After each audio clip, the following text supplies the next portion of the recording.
সবাইকে। আশা করি মায়ের আশীর্বাদে সবাই ভালো আছেন। আমি ঝুমা। আমি আবারও চলে এসেছি আরও একটা সুন্দর সকালে আরও কিছু নতুন গল্প নিয়ে আমাদের চ্যানেল মায়ের সাথে কিছুক্ষণে। আজ আমি মায়ের নিজে মুখে বলা কিছু গল্প, যখন মা আর বাবা কামারপুকুরে একসাথে থাকতেন, বাবা কি খেতে ভালোবাসতেন না বাসতেন সেই সব নিয়ে গল্প বলব। তার আগে গুরুদেব আর মায়ের কাছে প্রণাম জানিয়ে আশীর্বাদ চেয়ে নিই।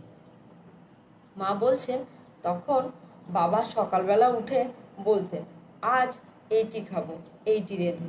আবার কোনোদিন বলতেন, আজ এই শাক খাবো, এই শাকটি রেঁধো। তখন আমি আর লক্ষ্মীর মা সেই সব জোগাড় করে সেই সব রান্না করতাম। লক্ষ্মীর মা হচ্ছেন ঠাকুর শ্রী রামকৃষ্ণের ভাইয়ের স্ত্রী। আবার মা এও বলছেন, লক্ষ্মীর মায়ের রান্নার হাত খুব ভালো ছিল। জানেন, এই নিয়ে একটা বেশ মজার গল্প আছে। একদিন মা বলছেন যে আমি আর লক্ষ্মীর মা দুজনে মিলে রান্না করেছি। এবার বাবা অর্থাৎ ঠাকুর শ্রী রামকৃষ্ণ আর ওনার ভাগ্নে হৃদয় একসঙ্গে খেতে বসেছে। এবার মা বলছেন যে যে রান্নাটি লক্ষ্মীর মা রান্না করেছেন সেটি খেয়ে বাবা বলছেন, ও হৃদু, এটি রামদাস বদ্যি রেঁধেছে। আর যেটি আমি রান্না করেছি সেটি খেয়ে উনি বললেন, এটি রেঁধেছে শ্রীনাথ সেন, অর্থাৎ শ্রীনাথ সেন। শ্রীনাথ সেন হচ্ছেন হাতুড়ে। মানে মা বলছেন আমি হচ্ছি হাতুড়ে, আর লক্ষ্মীর মা খুব ভালো রান্না করেন, উনি হচ্ছেন রামদাস বদ্যি। তখন হিদু হেসে মজা করে মামাকে বলছেন, মামা, কিন্তু তুমি এই রামদাস বদ্যিকে তো সব সময় পাবে না, কিন্তু শ্রীনাথ সেনকে তুমি ডাকলেই পাবে, সে তোমার সব সময়ের বান্ধব। তখন বাবা হেসে বলছেন, হ্যাঁ হ্যাঁ, তা বটে, তা বটে, ঠিক। এইসব নানান মজার গল্প। আবার আমাদের বাবা ওই 5 ফোড়ন দিয়ে রান্না করলে খুব খেতে ভালোবাসতেন। উনি একদিন ওনার ভাইজি লক্ষ্মীকে দিয়ে কিছুটা 5 ফোড়ন আনিয়ে মায়ের হাতে দিতেন।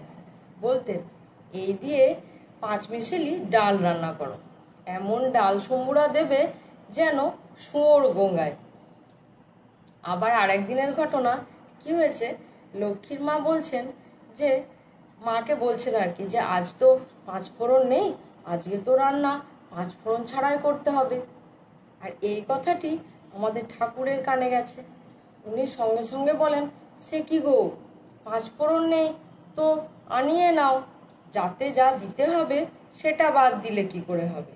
তোমাদের ওই 5 ফোড়ন দেওয়া রান্না খাবো বলেই তো আমি দক্ষিণেশ্বরের মাছের মুড়ো, পায়েস, এক বাটি পায়েস সেই সব ছেড়ে এখানে এসছি, আর তোমরা সেই রান্না থেকে 5 ফোড়নটাই বাদ দিয়ে দেবে। এই শুনে রামলালের মা অর্থাৎ লক্ষ্মীর মা খুব লজ্জা পেয়ে গেছিলেন এবং তাড়াতাড়ি 5 ফোড়ন আনিয়ে সেই দিয়ে রান্না করেছিলেন।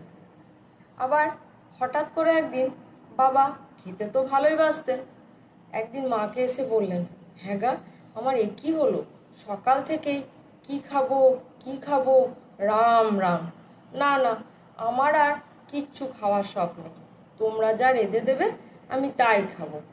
আসলে কি জানেন তো, দীর্ঘদিন তপস্যা সাধনা করে বাবার দক্ষিণেশ্বরে খুব অনিয়ম হয়েছিল, ওনার শরীরও অসুস্থ হয়ে গেছিল, যার জন্য ওনার একটু পেটের সমস্যা দেখা দিয়েছিল।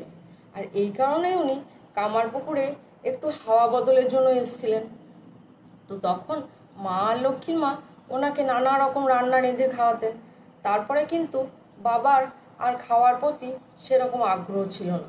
তিনি বললেন যে শরীরের ভেতরটা কেবল মলেই ভর্তি, শুধু মলই বেরোচ্ছে, আর আমার খাওয়ার কোনো ইচ্ছে নেই, তোমরা যা দেবে আমি তাই খাবো। এইসব নানাভাবে লক্ষ্মীর মায়েদের নানা রকমভাবে দিন কেটে যাচ্ছিল। এবার বাবা সময় হয়ে গেল, মানুষ তো জানেন তো সময় বেশি দিন থাকে না, সুখের সময়টা বিশেষ করে বেশি দিন থাকে না।